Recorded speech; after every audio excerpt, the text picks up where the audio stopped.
बिस्मिल्लाहिर्रहमानिर्रहीम। मेरे मोहतरम भाइयों और मेरी प्यारी बहनों, अस्सलामु अलैकुम।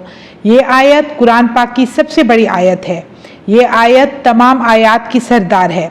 हज़रत काब रज़ी अल्लाह ताला अन्हु फरमाते हैं, नबी करीम सल्लल्लाहु अलैहि वसल्लम ने मुझसे पूछा कि कुरान की तमाम आयत की सरदार कौन सी आयत है, तो मैंने कहा आयतुल कुर्सी। तो आप सल्लल्लाहु अलैहि वसल्लम ने मेरी बात की तस्दीक फरमाई। ये वो आयत है जिसमें अल्लाह ताला की अजमत बयान की गई है। अगर हमें इस आयत की अहमियत और आफादियत का पता चल जाए तो हमारी जिंदगी की परेशानियां, आफात, मुसीबतें और बीमारियां खत्म हो जाएं। शैतान भी जिस आयत से सबसे ज्यादा खौफ खाता है वो है आयतुल कुर्सी। ये आयत जहां भी पढ़ी जाती है वहां से जिन और शयातीन भाग जाते हैं। ये आयतुल कुर्सी का कमाल है। हर नमाज के बाद आयतुल कुर्सी एक बार पढ़ने वाला जन्नत में अपना ठिकाना देखता है। रिवायात में है कि जन्नत उस शख्स पर वाजिब कर दी जाती है। अगर इंसान किसी चीज पर हिफाजत की पेश नजर आयतुल कुर्सी पढ़े तो अल्लाह पाक एक फरिश्ते की जिम्मेदारी लगा देते हैं जो इस चीज की हिफाजत करता है। अगर इंसान सफर में 4 बार आयतुल कुर्सी पढ़े इस तरीके से कि एक बार पढ़कर दाएं फूंके, फिर एक बार पढ़कर बाएं फूंके और फिर तीसरी मर्तबा पढ़कर सामने फूंके और चौथी मर्तबा पढ़कर पीछे की तरफ फूंक मारे, अल्लाह के 4 फरिश्ते चारों सिम से उसकी हिफाजत करते हैं।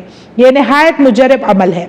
अगर आपको कोई परेशानी लायक है, सख्त अजियत और परेशानी में मुब्तला हैं, कोई ऐसा काम जो फंस चुका हो और हल होने के कोई आसार ना हो, तो आप एक नशिस्त में 70 मर्तबा आयतुल कुर्सी पढ़ें।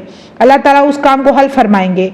आप हर वक्त आयतुल कुर्सी को चलते फिरते पढ़ते रहें। अगर कोई बीमार है तो आयतुल कुर्सी पानी पर दम करके पिएं, इंशाअल्लाह बीमारी जाती रहेगी। यहाँ तक कि अगर भूलने की बीमारी हो तो आयतुल कुर्सी को 21 बार तेल पर दम करके उस तेल की सर पर मालिश करें तो दिमाग कवी हो जाएगा। आयतुल कुर्सी इतनी बाबरकत है कि जहाँ तक इस आयत को पढ़ने की आवाज़ जाती है वहाँ तक जिन्नात और शयातीन भाग जाते हैं। कुरान पाक का जो निचोड़ है वो इस आयत में है। ये आयत अल्लाह ताला की तौहीद, वहदानियत और अल्लाह ताला का तारुफ बयान करती है। अल्लाह हर ऐब से पाक है और वो वाहिद, वो ला शरीक है। और अगर इंसान वला यऊदु हिफ्ज़ुहुमा को कसरत से पढ़े तो उसके दिल से तमाम खौफ और घबराहट ख़त्म हो जाती है। और अगर वहुवल अलीयुल अज़ीम को कसरत से पढ़ा जाए तो अल्लाह उस शख्स को बहुत बुलंद मर्तबा और इज़्ज़त अता करते हैं। लोगों की नज़र में उसका मर्तबा बहुत बुलंद कर दिया जाता है।